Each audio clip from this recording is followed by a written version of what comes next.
آپ کو گاڑیوں کی بہت زیادہ فکر ہے. آپ کا کام نہیں ہے, یہ ٹریفک والوں کا کام ہے. 4 بجے تک. یار یہ دماغ ڈسٹرب کر دیتے ہیں, سائڈ پہ ہو جاتے اور بتائیے کہ مروت صاحب, خبریں آ رہی ہیں کہ آپ کو خان صاحب اپوزیشن لیڈر بنانے جا رہے ہیں, دوسری طرف سے وزیر اعظم جو ہے وہ شہباز شریف صاحب آ رہے ہیں. ہیں.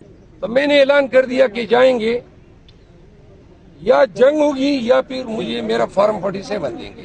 مروت صاحب کیا سچویشن تھی, آپ کو ہرانے کے لیے کیا کوشش کی گئی؟ مجھے ہرانے کے لیے میرے مخالف 2 امیدوار تھے, سلیم سیف اللہ خان صاحب اور مولانا فضل الرحمان صاحب, اس کا بیٹا. ان دونوں نے مل کے 1.5 ارب سے زیادہ رقم خرچ کی اور ٹرانسفارمر دیے, بجلی کے کھمبے دیے, لوگوں کو ضمیر خریدنے کے لیے رشوت دی. پولنگ ڈے پہ کھلے عام ویڈیوز ہمارے پاس ہیں, ان کے ایجنٹ ووٹوں کی خرید کرتے رہے. اس کے باوجود میں اللہ کو گواہ بنا کے کلمتن کہتا ہوں لا الہ الا اللہ محمد رسول اللہ کہ 1 روپے آرام ہو جو میرا پورے الیکشن پہ خرچ ہوا ہو. حتیٰ کہ میرا پیٹرول اور میں جو اپنے اجرے میں لنگر چلاتا تھا اس کی بھی اخراجات میرے ساتھ